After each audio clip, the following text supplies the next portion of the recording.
100 important quotes on money and freedom. These ideas will help you become financially literate and independent. Sure, not everyone on this list will be to your liking. Some are controversial, others are icons of humanism. But they all have one thing in common. They valued freedom, free markets, and freedom of money. These are the quotes that shaped centuries, sparked revolutions, and prove that money aren't enemies, but allies. If you truly value freedom, you owe it to yourself to understand these ideas and the people behind them. I read the quote first, then reveal the author. Can you guess who it is? Comment which ones you guessed. The lack of money is the root of all evil. Mark Twain. Writer, humorist, journalist, and public figure. Skeptical of authority, anti-imperialist, sharp critic of organized religion and politics. I should note that this idea was probably formulated before Mark Twain, but it still appears in his work, The Refuge of the Derelicts. We love Mark Twain's humor, so here are a couple of his witty jokes. What is the difference between a taxidermist and a tax collector? The taxidermist only takes your skin. October. This is one of the peculiarly dangerous months to speculate in stocks. The others are July, January, September, April, November, May, March, June, December, August, and February. Let me remind you, Mark Twain wrote this quote long before the stock market crashes of October 1929, 1987, and 2008. We could take all 100 quotes from Mark Twain alone, but let's hear from some other voices too. An investment in knowledge pays the best interest. Benjamin Franklin. American polymath, inventor, writer, statesman, and founding father. At the age of 46, he invented the lightning rod. At 81, he helped shape the U.S. Constitution. He was a lifelong advocate of free markets, thrift, and scientific progress. Benjamin Franklin holds a unique record. His portrait is the most desired in the world. An engraving printed with a special, unique method on small pieces of paper about 155 by 66 millimeters has been reproduced over 18 billion times. And the printing press is still running full speed. Which, for some reason, terrifies certain so-called economists. Statistically, every person on Earth could own at least 2 copies of this portrait. Yet most people would gladly take a few more. These portraits are often carried in wallets next to photos of loved ones or kept in the safest possible place. Formal education will make you a living. Self-education will make you a fortune. Jim Rohn. Entrepreneur, motivational speaker, and author. He made his first million by 31. Then spent the next 40 years teaching others how to teach others to do the same. Don't let making a living prevent you from making a life. John Wooden, American basketball coach, teacher, and author. Legendary coach at the University of California, where he led the team to 10 National Collegiate Athletic Association championships in 12 years. Known for his pyramid of success, a framework of successful behaviors, and calm, disciplined leadership style. Too many people spend money they haven't earned to buy things they don't want, to impress people that they don't like. Will Rogers. Famously known as the Cherokee Kid. Actor, vaudevillian, cowboy, and humorous social commentator. He became a media influencer long before the internet. A master of the lasso, he circled the globe 3 times, starred in 71 films, and wrote over 4,000 nationally syndicated newspaper columns. Never met people he didn't like. About Wall Street professionals. Our studies indicate that you have your choice between tossing coins and taking the consensus of expert opinion, and the results suggest about the same in each case. Benjamin Graham. Economist, investor, and professor at Columbia Business School. Known as the father of value investing and author of the investment book Security Analysis, co-authored with David Dodd, and The Intelligent Investor. Just so the quote doesn't sound like it was ripped out of context, here's the full video of that interview, one of the most iconic clips in business history. And social life. This question concerns the so-called Wall Street professional. Are Wall Street professionals usually more accurate in their near or long-term market trends, forecasts of stock market trends? If not, why not? I said, you say that they are more often wrong than right on their forecasts? What I mean is, are they more accurate in the shorter term than the long-term forecasts?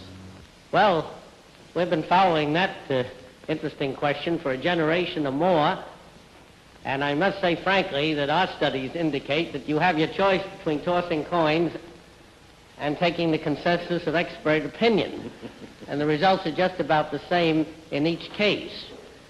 Your question as to why they are not more dependable is a very good one and an interesting one, and my own explanation for that is this, that everybody in Wall Street is so smart, see, that their brilliance offsets each other.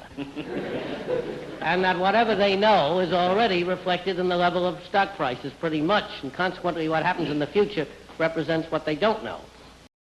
And next comes a joke from Benjamin Graham's most famous student. Wall Street is the only place that people ride to in a Rolls-Royce to get advice from those who take the subway. Warren Buffett. Investor, business magnate, philanthropist. Known as the Oracle of Omaha, Warren Buffett is one of the most successful investors of all time and longtime CEO of Berkshire Hathaway. A proponent of financial prudence and long-term strategy. Despite his immense wealth, he's known for his modest lifestyle, still living in the house he bought back in 1958. He often has breakfast at McDonald's, and to always get a discount, he bought the company. The 4 most dangerous words in investing are, "This time it's different." Sir John Templeton. Global investor, mutual fund pioneer, philanthropist. One of the greatest global investors of the 20th century. Founder of the Templeton Growth Fund and Templeton Foundation. Knighted by Queen Elizabeth II for his philanthropy. The only man who makes no mistakes is the man who never does anything. Theodore Roosevelt. 26th President of the United States, reformer, avid hunter and adventurer, Nobel Prize laureate. The youngest U.S. president in history, took office at the age of 42. A larger-than-life figure, he fought monopolies, built the Panama Canal, and hunted bears, sometimes all at once. He was also the first American president to receive the Nobel Peace Prize. Theodore was a completely fearless man. Shot in the chest during a speech in 1912, Roosevelt calmly told the crowd, "Friends, I shall ask you to be as quiet as possible. I don't know whether you fully understand that I have just been shot, but it takes more than that to kill a bull moose." Then spoke for 90 minutes, with the bullet still in him. And here is another motivational speech by Roosevelt, delivered to school children. During the delivery of this oration, not a single scholar did discharge a firearm at his person. There are 2 things that I want you to make up your minds to. First, that you are going to have a good time as long as you live. I have no use for the sour-faced man. And next, that you are going to do something worthwhile, that you are going to work hard and do the things you set out to do. I do not speak the minds of others, except to speak my own mind better. As you can see, this quote nails exactly what this video is about. Michel de Montaigne. Writer, Renaissance philosopher, and proud inventor of intellectual procrastination, better known as the essay. The ultimate hedonist of the Renaissance. His greatest fear was fear itself. Author of the famous book, Essay. Yes, the very first book in the essay genre was actually titled Essay. The only thing standing between you and your goal is the story you keep telling yourself. Jordan Belfort. Stockbroker, motivational speaker, author. Yes, the Wolf of Wall Street himself. Or at least, the first to boldly give himself that nickname. To improve is to change, so to be perfect is to have changed often. Sir Winston Churchill. Prime Minister of the United Kingdom, writer, orator, Nobel laureate. Hobbies, painting, memoirs, and saving Western civilization. Won the Nobel Prize in Literature. Awarded in a year when even Hemingway couldn't outshine him. With a cigar in his teeth and a glass of brandy in hand, Churchill proved that sarcasm is the finest weapon against tyranny. The doctrines that by keeping out foreign goods more wealth, and consequently more employment, will be created at home are either true or they are not true. We contend that they are not true. We contend that for a nation to try to tax itself into prosperity is like a man standing in a bucket and trying to lift himself up by the handle. When law and morality contradict each other, the citizen has the cruel alternative of either losing his moral sense or losing his respect for the law. Frédéric Bastiat, economist, satirical writer, and French politician with a sense of humor. A central figure in the rise of libertarian thought. Frédéric Bastiat was the great destroyer of economic sophistry, inspiring the Austrian and Chicago schools of economics. Author of the classics The Law and What is Seen and What is Not Seen. For example, his famous parable, called The Candlemaker's Petition. Imagine producers of candles, lamps, and lanterns begging the government for protection against an unfair foreign competitor flooding the market with ultra-cheap light. That competitor? The sun. Their proposed solution? A law requiring all windows to be covered with curtains, blinds, or shutters. When plunder becomes a way of life for a group of men in a society, over the course of time, they create for themselves a legal system that authorizes it and a moral code that glorifies it. The most urgent necessity is not that the state should teach, but that it should allow education. All monopolies are detestable, but the worst of all is the monopoly of education. Competition is merely the absence of oppression. Yes, we know, we're quoting him again. Just one more, we promise, then on to the next.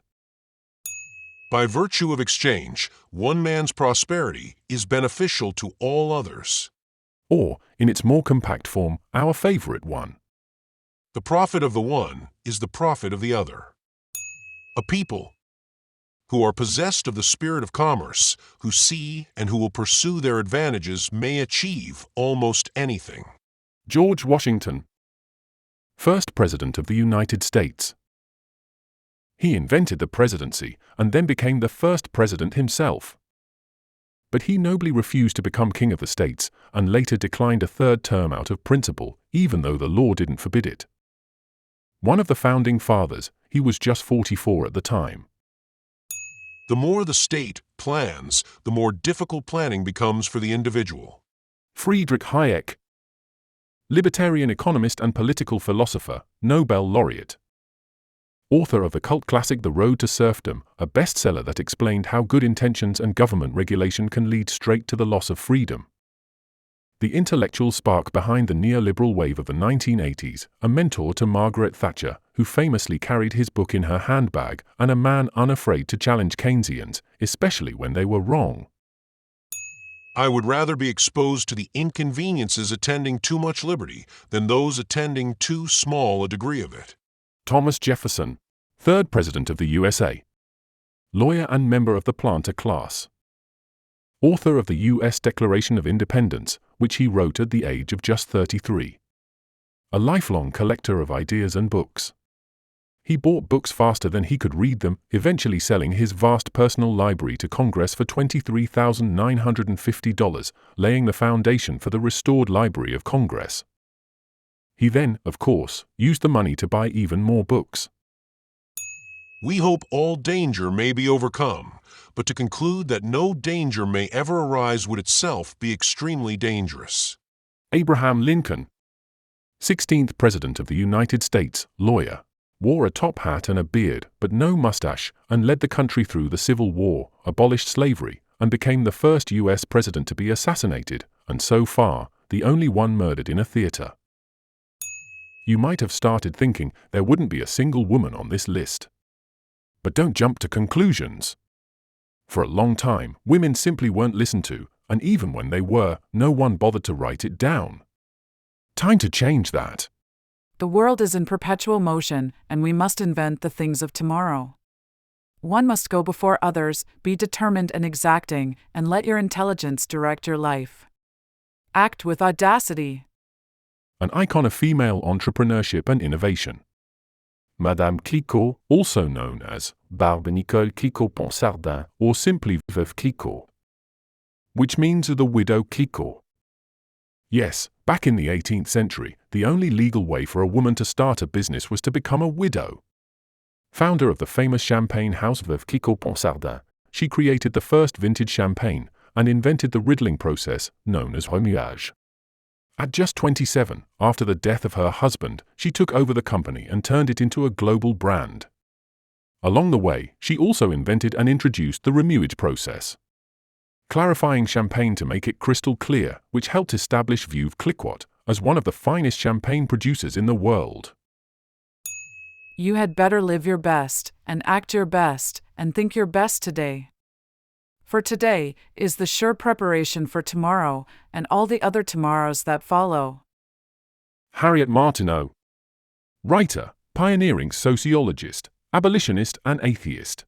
Known as one of the first English sociologists, she tackled topics most Victorians wouldn't touch with a 10-foot quill: class, religion, gender, slavery, and the role of the home in domestic life. She earned enough to support herself, something many men of the time found more shocking than her atheism. One more quote from her about happiness. Happiness consists in the full employment of our faculties in some pursuit. In order to be irreplaceable, one must always be different. Coco Chanel. Fashion designer, businesswoman, cultural icon. Founded the House of Chanel, turned simplicity into luxury. She liberated women from corsets and replaced them with tweed jackets, little black dresses, and her own perfume. Commissioned by her, Chanel No. 5 became the first abstract fragrance, not smelling of any single flower, but built from a complex composition. Self-made, sharp-tongued, and always in control of her narrative, even if it meant editing her own origin story. What I can't understand is, how can anybody figure now that the government can support us when we support the government? Rose Wilder Lane. Writer, journalist, political thinker. One of the founding figures of American libertarianism, alongside Isabel Paterson and Ayn Rand. Author of the essay, The Discovery of Freedom. A libertarian classic. She urged all Americans to give up their race, comparing judging people by skin color to how communists judged virtue or guilt based on class. A fierce critic of the New Deal, she compared the welfare system to a Ponzi scheme that, in her view, would ultimately destroy the United States. This led to her interrogation and surveillance by the FBI. And one more quote from Rose Wilder Lane. This one is about delayed action, something many creative people know all too well. I somehow always have this idea that as soon as I can get through this work that's piled up ahead of me, I'll really write a beautiful thing. But I never do. I always have the idea that someday, somehow, I'll be living a beautiful life.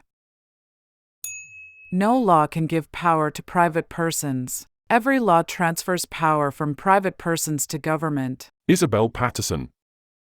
Writer, literary critic, libertarian thinker. One of the founding mothers of American libertarianism. Author of The God of the Machine, a fierce defense of individualism. Columnist at the New York Herald Tribune, where she skewered big government. Mentored young Ayn Rand, sparking one of the most combustible intellectual friendships in history. Production is profit. And profit is production. The objection to profit is as if a bystander, observing the planter digging his crop, should say, "You put in only one potato and you are taking out a dozen. You must have taken them away from someone else. Those extra potatoes cannot be yours by right." If profit is denounced, it must be assumed that running at a loss is admirable. On the contrary, that is what requires justification. Profit is self-justifying. We may have equality of opportunity, but if the only opportunity is to be equal, it is not opportunity. Margaret Thatcher. First woman Prime Minister of the UK. Chemist, turned barrister, turned iron lady. She cut taxes, privatized industry, crushed trade unions, and won the Falklands War, and countless debates in Parliament. She claimed, there's no such thing as society, only individual men, and women, and families. For some, a symbol of strength and liberty. For others, the woman who took away the milk. I got my start by giving myself a start. A short, concise, yet highly motivational quote from Madam C.J. Walker. Entrepreneur, philanthropist, self-made millionaire. Born to formerly enslaved parents, she built a haircare empire from scratch. First self-made female millionaire in the U.S. What was her secret to becoming the first woman millionaire?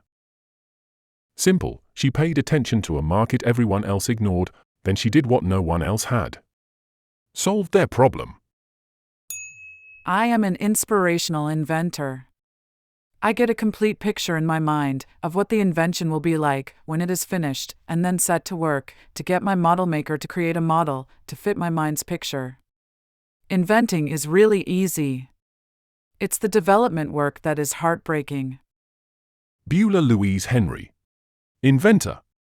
She held 49 patents and created over 100 inventions, from a bobbinless sewing machine to a vacuum ice cream freezer. Oh, and a doll called Miss Illusion, whose eyes could change color and close. Yes, she's the very woman who taught dolls how to blink. There are two things people want more than sex and money: recognition and praise. Entrepreneur, sales visionary, and pink Cadillac enthusiast. After facing repeated gender discrimination, she launched Mary Kay Cosmetics in 1963, creating a global business where women could rise by lifting each other. Disappointed, after being passed over for a promotion, in favor of a man she had trained, Mary Kay Ash resigned in 1963, intending to write a book to help women succeed in business. That book turned into a business plan and then into a company. She transformed direct sales into a system of support, recognition, and financial independence. I'd rather regret the things I've done than regret the things I haven't done. Co-founded Desilu Productions, becoming the first woman to run a major Hollywood studio. Which was the reason Star Trek and Mission Impossible ever made it to air. As Lucy Ricardo, she shattered the mold of the perfect woman on screen. She was loud, clumsy, honest, hilarious, and deeply human. Thanks to her talent, I Love Lucy became the gold standard for physical comedy, pantomime, and the sitcom itself. It also featured the first interracial marriage on American television between Lucy and Ricky Ricardo, played by her real-life husband Desi Arnaz. Children internalize their parents' unhappiness. Fortunately, they absorb our contentment just as readily. Reserve your right to think, for even to think wrongly is better than not to think at all. Hypatia. Mathematician, astronomer, philosopher. A pioneering thinker of late antiquity, she led the Neoplatonist school in Alexandria, teaching advanced mathematics, astronomy, and philosophy. Respected by scholars and leaders alike, she became a symbol of reason and learning in an increasingly turbulent world. Her brutal death at the hands of a mob marked the tragic clash between science and rising religious intolerance. The ultimate result of shielding men from the effects of folly is to fill the world with fools. Herbert Spencer. Philosopher, sociologist, early evolutionist. One of the founding minds of evolutionary theory before it was cool and before it was Darwin's. A pioneer of the organic school in sociology and an outspoken advocate of classical liberalism. Though some say he took survival of the fittest a bit too seriously, especially on race. Happiness is not the absence of problems, it's the ability to deal with them. Steve Maraboli. Behavioral scientist, speaker, radio host, self-help author, an accidental quote machine. Inspirational author whose words have made their way into hearts and onto mugs, walls, Instagram bios, Facebook posts, and the occasional tattoo. Look at the analysts around you. Although few of them are living in downright squalor, most do not seem quite so financially well off, as should be warranted by taking full advantage of the unusual field in which they are working. Therefore, should we conclude: 1. Analysts are a bunch of dumbbells. Or 2. It is impossible to do what most of them are attempting, which is possibly a polite way of saying they are a bunch of charlatans. Or 3. There are fundamental errors in the methods of approach used by sizable numbers of them, which errors of method prevent them from accomplishing the results that their basic intelligence would otherwise attain. Philip Arthur Fisher. Investor, author, pioneer of growth investing. One of the most influential figures in 20th century finance.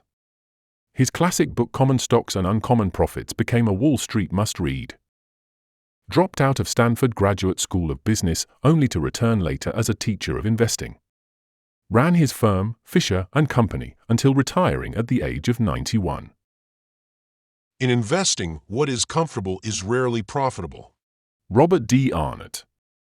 Quantitative investor, research innovator, founder of Research Affiliates.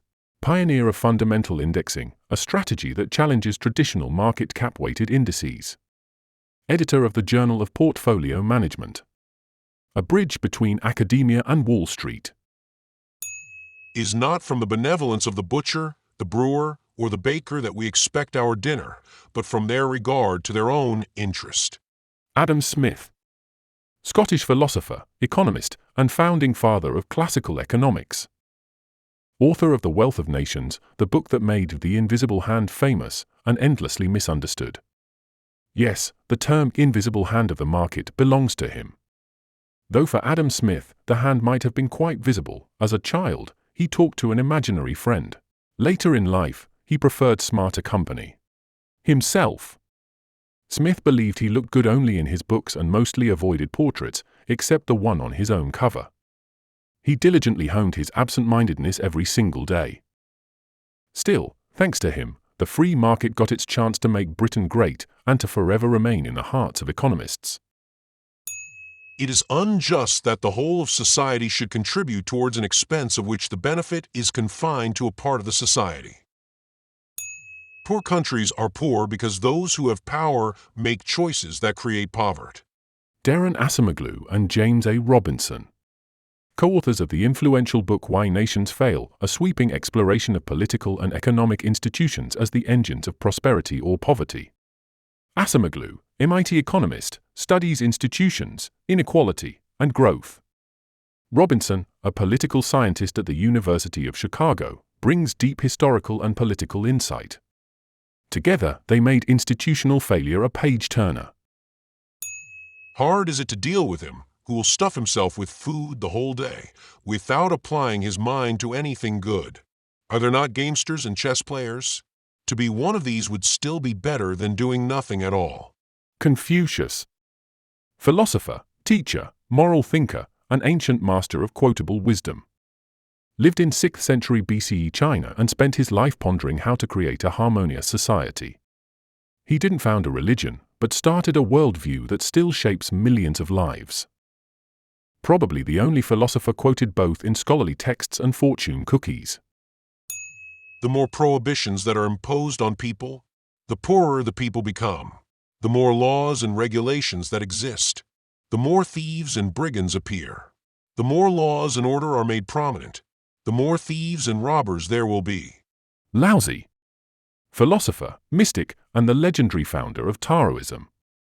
Wrote a 5,000-character manual on doing less, the Tao Te Ching, which quietly changed the world.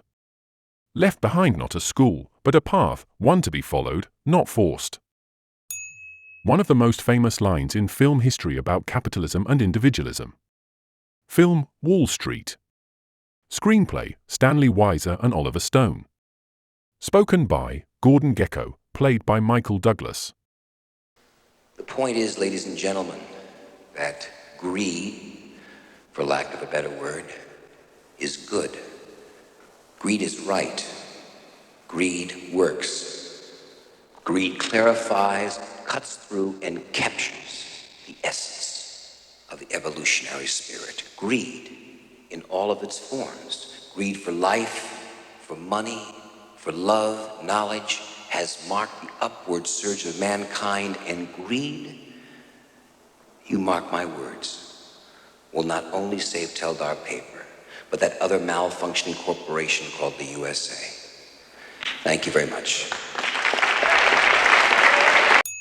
A man always has two reasons for doing anything, a good reason and the real reason. Perhaps this quote belongs to J.P. Morgan. Financier, banker, art collector, philanthropist, and the man who once was the American economy. Crisis fixer. J.P. Morgan saved the U.S. gold reserves, stabilized the Panic of 1907, and handled a few other crises, though he probably caused one or two himself. But many believe that if he'd lived longer, the Great Depression might never have happened. Fun fact, the Federal Reserve was created the same year he died. Coincidence? Gold is money. Everything else is credit. Here's a 100% authentic quote from J.P. Morgan. He made this statement in 1912 while testifying before the U.S. Congress during the Pujo Committee hearings on monetary policy. These hearings played a key role in the events that led to the ratification of the 16th Amendment to the U.S. Constitution, the one that allows Congress to collect income taxes without apportioning them among the states based on population.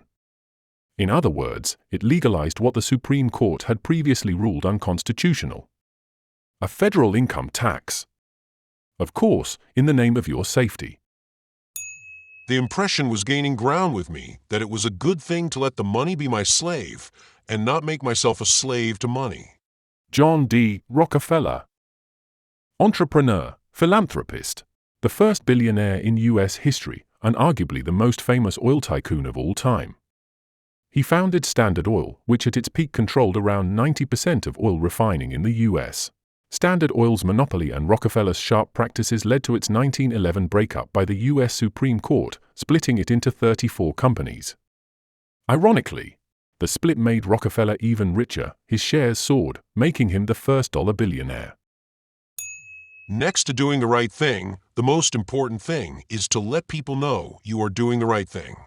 Rockefeller started giving early, 6% of his income at age 16, and 10% by the time he was 20. He donated over $500 million during his lifetime. A firm believer in the efficiency movement, he didn't just give, he gave with strategy. He helped found the University of Chicago and the Rockefeller Institute for Medical Research, and worked to improve public health on a global scale. His foundation still exists today, continuing to support education, science, and healthcare. Rockefeller set the standard for smart philanthropy, focused on long-term, measurable impact. The unpalatable fact that business always moves in cycles. That a boom will be followed by a slump, that common sense demands preparedness. Ida Tarbell. Investigative journalist. Author of The History of the Standard Oil Company, a groundbreaking exposé that inspired generations of muckrakers and helped trigger the antitrust case that broke up Standard Oil. Fun fact, Ida's father worked in the oil business and was hurt by Standard Oil's shady practices. A person should not be too honest. Straight trees are cut first and honest people are screwed first. Chanakya. Ancient Indian strategist, economist and advisor to Chandragupta Maurya. Author of the Arthashastra, a pioneering text on politics and economics. One of the earliest minds behind Realpolitik. 1,800 years before Machiavelli. Lakshmi, the goddess of wealth, comes of her own accord where fools are not respected, grain is well stored up, and the husband and wife do not quarrel. Poverty is not just a lack of money, it is not having the capability to realize one's full potential as a human being. Amartya Sen. Economist and Nobel laureate, who redefined development as expanding human freedoms, not just income. His capability approach reshaped global thinking on poverty and inspired the UN's Human Development Index. Sen has taught at major universities, including Harvard and Cambridge. The ignorant consider that anarchy is disorder, and that in the absence of government, society will always revert to chaos. They cannot conceive of order other than as something imposed from without by force of arms. Anarchism, as I understand it, boils down to political free inquiry. We need to rid ourselves of respect for the law. The law is not accountable, is an obstacle to all real progress. Raphael Barrett. Writer, journalist, and anarchist philosopher. He exposed social injustice in South America through sharp journalism and reflective essays, fan of vitalism. He wrote about his anarchism in a book titled My Anarchism, because what else would an anarchist call it? A man is none the less a slave because he's allowed to choose a new master once in a term of years. Lysander Spooner. lawyer, entrepreneur, abolitionist, individualist and professional contrarian. Spooner fought slavery, monopolies, and, most of all, the U.S. government. He launched a private mail service to compete with the U.S. Post Office. Spoiler: the government shut it down and argued that the U.S. Constitution doesn't actually authorize most of what the government does. Poverty is a crime. I do not mean that it is a crime to be poor. Murder is a crime, but is not a crime to be murdered, and a man who is in poverty I look upon not as a criminal in himself, so much as the victim of a crime for which others, as well perhaps as himself, are responsible. Henry George, political economist, writer, and politician. Founder of Georgism. Georgism is the idea that individuals should own the value they produce, but land and natural resources belong equally to everyone. So a single tax on land value should replace all other taxes and fund the public good. Henry George presented these ideas in Progress and Poverty, one of the best-selling books of the late 19th century, with millions of copies sold. The reality is, no government's been bold enough to actually implement it. After all, if land truly benefited everyone directly, how would the bureaucratic machine justify its role in endlessly redistributing wealth? Genuine economic justice tends to make the state uncomfortable. The state is a gang of thieves writ large. The state obtains its revenue by coercion, by threatening dire penalties should the income not be forthcoming. That coercion is known as taxation, although in less regularized epochs it was often known as tribute.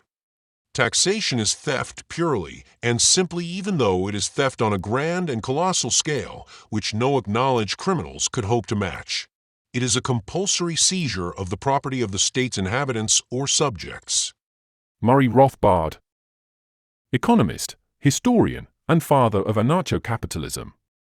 Author of Man, Economy, and State, he blended Austrian economics with radical libertarianism. For Rothbard, the ideal government was no government, just markets, contracts, and gold.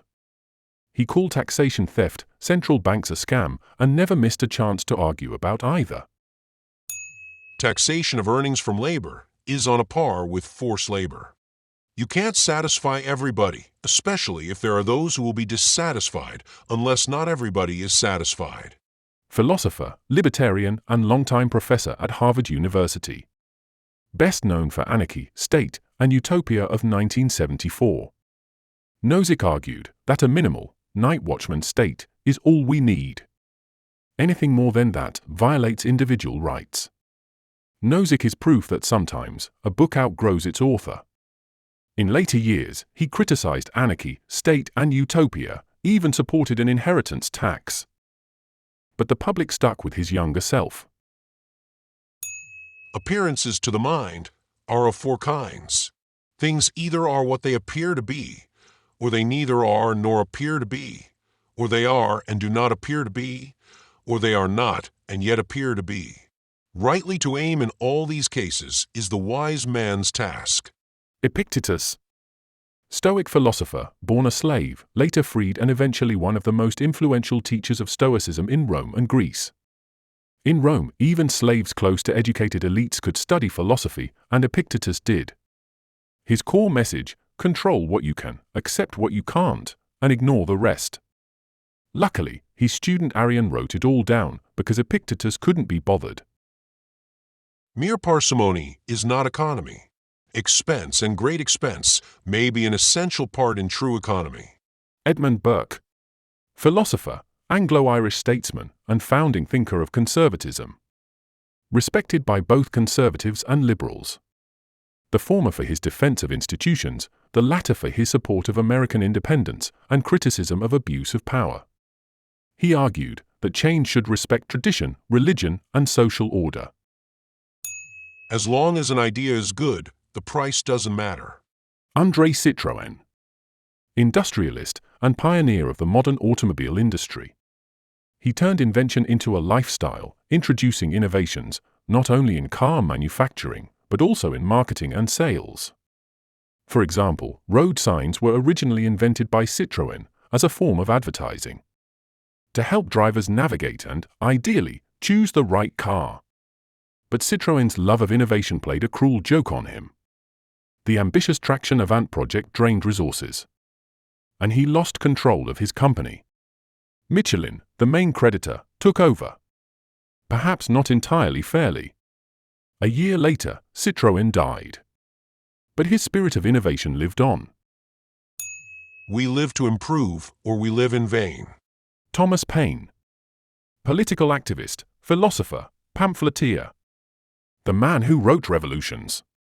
His pamphlet, Common Sense, inspired American independence, while The Rights of Man defended the French Revolution.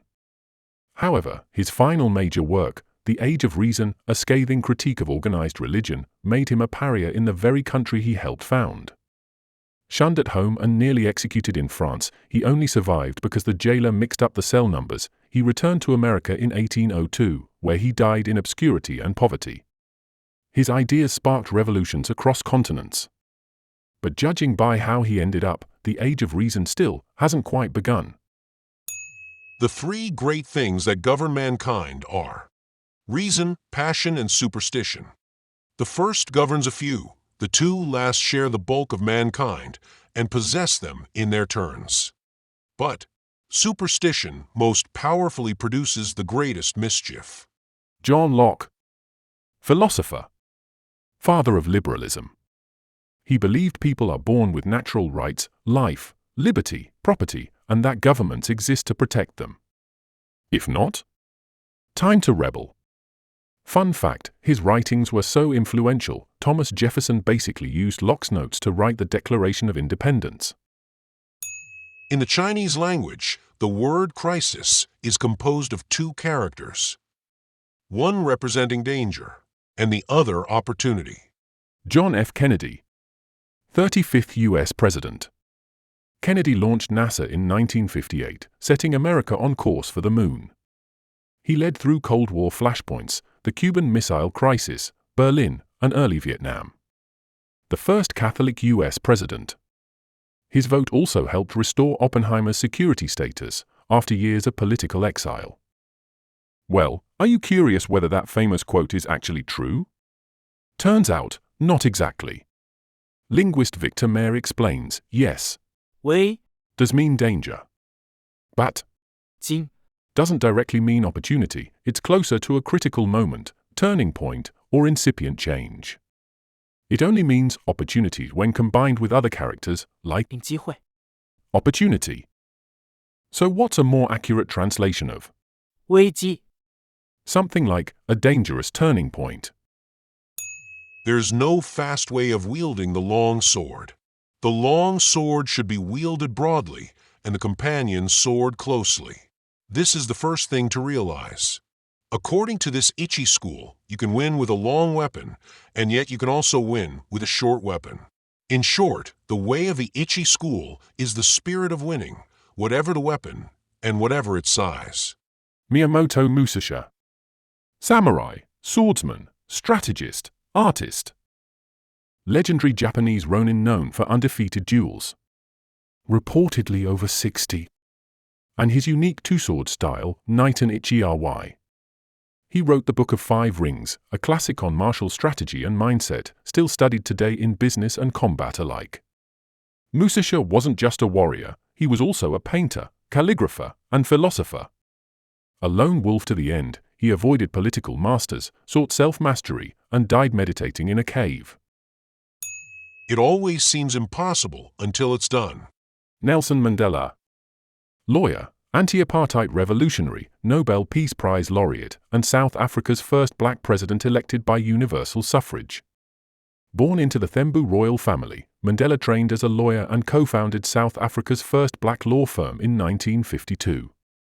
He spent 27 years in prison for fighting apartheid, emerging as a global symbol of resistance and reconciliation. Elected president in 1994, he led a deeply divided country toward democracy. His leadership was firm, pragmatic, and aimed at unity, without denying the past, but without being consumed by it. Interesting fact, while Mandela became the first black president of South Africa, the world's first black president was Joseph Jenkins Roberts of Liberia, elected in 1848. We should never forget that everything Adolf Hitler did in Germany was legal, and everything the Hungarian freedom fighters did in Hungary was illegal. Martin Luther King Jr., Baptist pastor, civil rights icon, Nobel Peace Prize winner. He led the U.S. civil rights movement for African Americans. His I Have a Dream speech, a masterpiece of oratory, was a powerful call for racial equality and justice, and became a defining moment in American history. He was the youngest person to win the Nobel Peace Prize at the time, just 35. There is really nothing more to say, except why. But since why is difficult to handle, one must take refuge in how. Toni Morrison, novelist, editor, Nobel and Pulitzer Prize winner. Her novels explored Black identity, memory, and the legacy of slavery, blending lyrical prose with emotional depth. She also edited and championed Black voices like Muhammad Ali, Angela Davis, Toni Cade Bambara, and Gail Jones, when few others did. I couldn't get myself to read the want ads. The thought of sitting in front of a man behind a desk and telling him that I want a job, that I was qualified for a job, was too much for me. Frankly, I was horrified by life, at what a man had to do simply in order to eat, sleep, and keep himself clothed. So I stayed in bed and drank. When you drank, the world was still out there, but for the moment it didn't have you by the throat. My ambition is handicapped by my laziness. Charles Bukowski, poet, novelist, a lifelong drinker, an icon of dirty realism. You'd be hard-pressed to find a more brutal soul in Los Angeles. Bukowski knew from a young age he'd be drinking, and later, that it was better to starve and write than work at the post office. One small press, named Black Sparrow Press, believed in him and offered a contract. He quit the post office, wrote his first novel, Post Office, in 3 weeks, and stayed loyal to them for the rest of his career. He wrote about the raw lives of poor Americans and the grimy backstreets of L.A. His live readings were legendary. A drunken poet, clashing endlessly with a drunken crowd. Bukowski wrote non-stop, sending his work to tiny publishers. Even after his death, they kept releasing new material for 13 more years. Fun fact: during World War II, despite his German roots, the US wanted to send him to fight in Europe. He was even arrested for draft dodging, but failed the psychological exam. After all, real poets aren't exactly built for war. The first lesson of economics is scarcity. There is never enough of anything to fully satisfy all those who want it. The first lesson of politics is to disregard the first lesson of economics. Thomas Sowell, economist, political thinker, author of over 40 books. Born in poverty in North Carolina, he served in the Marines, studied at Harvard, and became one of the most influential black conservatives in the U.S. Thomas Sowell made economics accessible to everyone. His Basic Economics explains how incentives, prices, and scarcity work without graphs or jargon. He challenged mainstream ideas. That income gaps are always due to discrimination. That government programs truly help the poor. That more state control is always better. Instead, he used data to argue that culture and history shape success more than race. Awareness of our problems thus does not necessarily mean that they get solved. It may just mean that we are able to perfectly anticipate where we will fall. Sarcasm by Esther Duflo, economist, Nobel Prize winner, pioneer of evidence-based policy. In 2019, she became the youngest person and only the second woman ever to win the Nobel Prize in economics. Duflo transformed development economics by using randomized controlled trials, RCTs, a method borrowed from medicine, to test what actually works in fighting poverty, turning theory into real-world impact. Nothing in life is to be feared, it is only to be understood. Now is the time to understand more, so that we may fear less. Marie Curie, physicist, chemist, 2-time Nobel Prize winner. A trailblazer in science, Curie was the first woman to win a Nobel Prize, and the only person ever to win in 2 different scientific fields, physics, 1903, and chemistry, 1911. She discovered the radioactive elements polonium and radium, laying the groundwork for modern nuclear physics and cancer treatments. I win because I learned years ago that scared money always loses. I never care, so I win. Hedy Lamarr. Actress, inventor, wartime innovator. Known as a glamorous Hollywood star of the 1930s and 40s, Lamarr was also a brilliant inventor. During World War II, she co-invented frequency-hopping tech to stop enemies from jamming torpedoes, a concept that later helped shape Wi-Fi, GPS, and Bluetooth. When good things are so low that no one wants them, I buy them and lay them away in the safe. When owing to some new development, they go up, and my shares are so needed that men will pay well for them. I am ready to sell. Here's a simple and universal piece of advice on how to make money on the stock market. Hetty Green. Investor, business magnate, Queen of Wall Street. Nicknamed the Queen and Witch of Wall Street for her financial genius and extreme frugality, Hetty Green was the richest woman of her era and one of Wall Street's most influential figures. Even titans like J.P. Morgan and Rockefeller paid attention to her.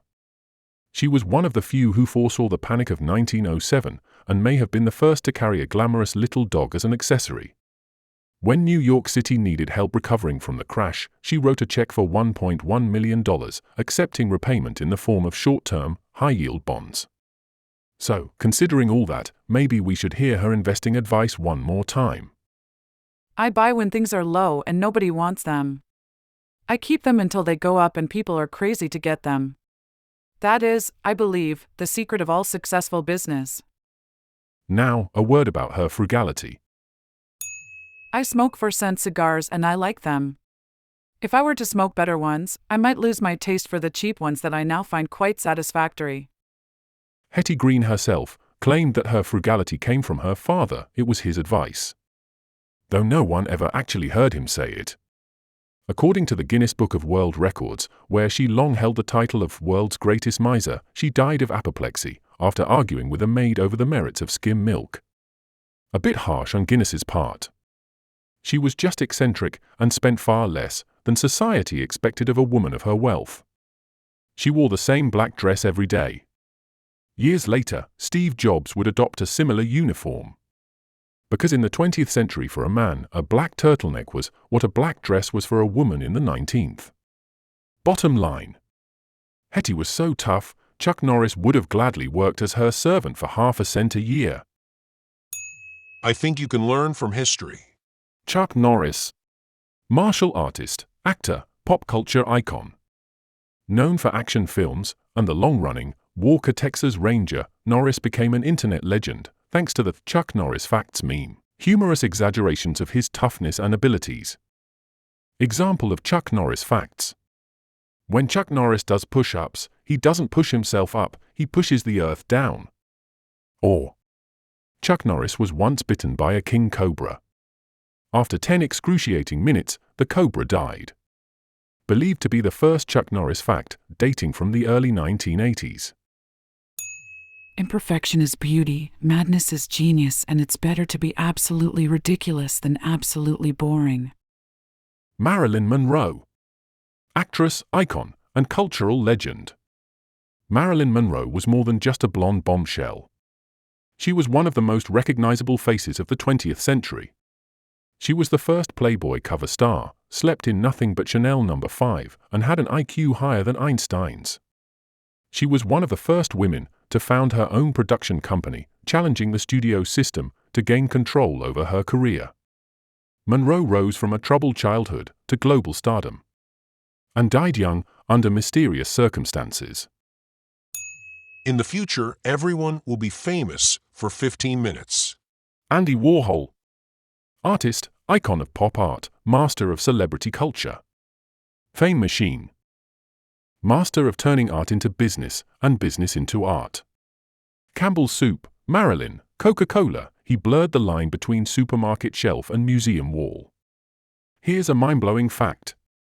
If you had invested $5,000 in the S&P 500 in 1967, by 2025 you'd have around $1,361,032. A return of about 27,120%.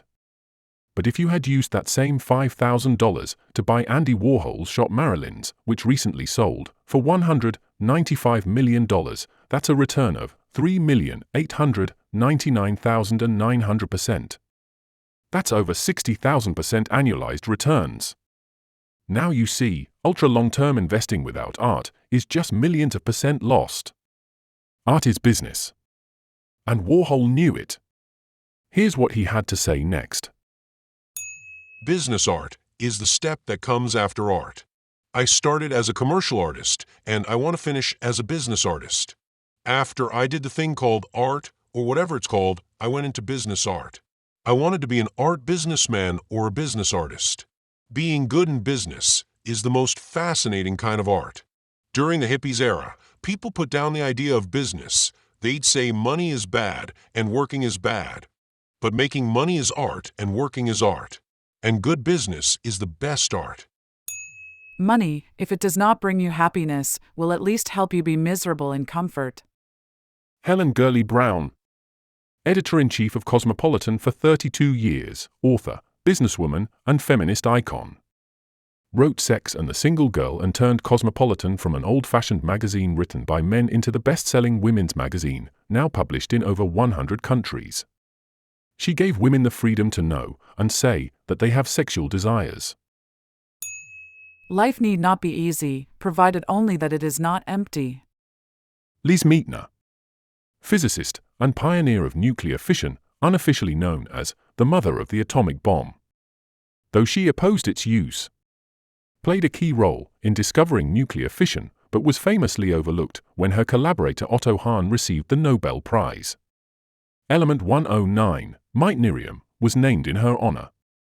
A rare recognition for a woman nearly written out of nuclear history.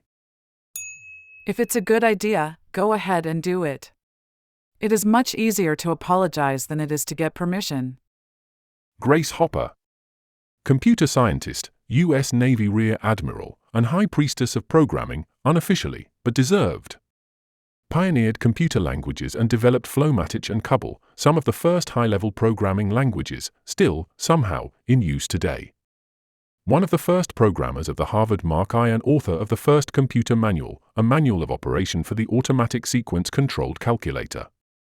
Famously coined the term debugging after removing a literal moth from a computer. Yes, the bug was real. What's the use of doing all this work if we don't get some fun out of this? Rosalind Franklin, chemist, X-ray crystallographer. She captured, photo 51, the X-ray image that revealed DNA's double helix. A Nobel might have followed, but she died too young, and posthumous prizes aren't allowed. Sexism of the era didn't help either. A truce to philosophy. Life is before me and I rush into possession. Hope, glory, love, and blameless ambition are my guides, and my soul knows no dread. Mary Shelley, novelist, visionary of early science fiction, and editor. Daughter of two radical thinkers, Mary Wollstonecraft and William Godwin. Wife of doom poet, Percy Bysshe Shelley, and mother to the monster, better known as Frankenstein. She wrote Frankenstein, or The Modern Prometheus, blending Gothic horror with philosophy and inventing the mad scientist archetype along the way. Whenever government assumes to deliver us from the trouble of thinking for ourselves, the only consequences it produces are those of torpor and imbecility. William Godwin, political philosopher, novelist, and one of the first to sketch out ideas of utilitarianism and modern anarchism. In Political Justice and Caleb Williams, he championed reason, individual freedom, and the radical idea that government might not be such a great idea. A true lover of liberty, he naturally fell for a free woman, feminist trailblazer Mary Wollstonecraft. Society was scandalized, but he seemed fine with that. Government's view of the economy could be summed up in a few short phrases. If it moves, tax it. If it keeps moving, regulate it. And if it stops moving, subsidize it. Ronald Reagan, 40th U.S. President, often called the best actor among presidents and the best president among actors. Architect of Reaganomics, a free market approach built on tax cuts, deregulation, and reduced government spending, except for the military. Effectively ended the Cold War with a win. Some raw stats from his time in office. 17 million jobs created from 1981 to 1899. Unemployment down from 10.8% to 5.4%. Inflation cut from 13.5% to 4.1%. Top income tax rate slashed from 70% to 28%. Real median family income rose by about $4,500. Still, he's criticized for widening the rich-poor gap and even blamed for a crisis 19 years later, long after he was gone. Fair criticism? What do you think? Drop your thoughts in the comments, and meanwhile, here's one witty piece of advice from Reagan. It's true hard work never killed anybody, but I figure why take the chance? Basically, don't overwork yourself. The poor and the middle class work for money. The rich have money work for them. Robert Kiyosaki. Entrepreneur, financial educator, author of Rich Dad, Poor Dad. Made a fortune telling others how to make one. By investing in assets, escaping the 9-to-5 grind, and avoiding what he calls the rat race. His best-selling book turned him into a global guru of financial independence and a magnet for criticism. Nothing is stronger than an idea whose time has come. Victor Hugo. Novelist, poet, political, and full-time romantic. Hugo proved that writers who speak boldly may find themselves unwelcome at home, but heard everywhere else. His most famous works include The Hunchback of Notre Dame, the first major historical novel in French, and Les Miserables, widely regarded as one of the greatest novels of the 19th century, inspiring countless films, series, and musicals. He spoke out for social progress, opposed the death penalty and slavery, and even supported the vision of a united Europe. Money often costs too much. Ralph Waldo Emerson. Essayist, poet, philosopher. Founder of the Transcendentalist movement, a school of thought that valued individual freedom, inner truth, and nature. Like the Romantics, Transcendentalists believed in intuition and inspiration, but unlike them, they didn't reject science, they tried to harmonize it with the soul. Every man I meet is in some way my superior, and in that, I can learn of him. Luck is what happens when preparation meets opportunity. Lucius Annaeus Seneca the Younger. Stoic philosopher, playwright, and advisor to Emperor Nero, the original life coach of the Roman Empire. Author of the motivational book Moral Letters to Lucilius, addressed to his friend Lucilius the Younger. Yes, back then motivational books were written for just one person, but everyone ended up reading them anyway. In fact, this quote is likely a later summary of Seneca's ideas, written down by someone else, but he often expressed the same thought in a more Roman fashion, for example, like this. The archer must know what he is seeking to hit. Then he must aim and control the weapon by his skill. Our plans miscarry because they have no aim. When a man does not know what harbor he is making for, no wind is the right wind. Chance must necessarily have great influence over our lives because we live by chance. Propaganda is to a democracy what the bludgeon is to a totalitarian state. So give this a like if you live in a democratic society and don't want to get clubbed in the future. Or simply share this video. Noam Chomsky. Linguist, philosopher, political dissident. Father of modern linguistics and key voice in anarcho-syndicalism and libertarian socialism. Transformed linguistics by proposing that humans are born with a universal structure for language built into the brain. In 1967, his essay, The Responsibility of Intellectuals, called out American thinkers for enabling U.S. war crimes, launching Chomsky from academic fame into political notoriety. He's since become a defining critic of U.S. foreign policy and a constant voice of dissent. I'd like to end this video with a few quotes from John Galt's speech. The iconic monologue from Ayn Rand's novel, Atlas Shrugged. It spans more than 60 pages, and I highly recommend reading the entire book. What follows here are just a few fragments, a manifesto of personal and economic freedom. Only a ghost can exist without material property. Only a slave can work with no right to the product of his effort. The doctrine that human rights are superior to property rights simply means that some human beings have the right to make property out of others. Since the competent have nothing to gain from the incompetent, it means the right of the incompetent to own their betters and to use them as productive cattle. In any compromise between food and poison, it is only death that can win. In any compromise between good and evil, it is only evil that can profit. I swear, by my life and my love of it, that I will never live for the sake of another man, nor ask another man to live for mine. Ayn Rand. Novelist, philosopher, founder of Objectivism. Escaped Soviet Russia, then built her own intellectual empire in America. Her novel, Atlas Shrugged, is the most popular work of fiction in the US, with sales that consistently rise during times of economic crisis or political debates about freedom and the role of government. The novel serves as a vehicle for promoting her philosophy. Rational egoism, individualism, and the free market as the moral ideal for society. I don't hate the poor, I just don't think that they're the best thing in life and that one should tailor everything for their convenience. And here I'd like to quote a very interesting person, if you've heard of him, the Reverend Ike. He is a black evangelist and a remarkable one because he preaches not suffering and submission, but success. And he tells his congregation that every man can succeed in what he understands, what he can do. Reverend Ike's statement about the poor is as follows: the best way to help the poor is not to be one of them.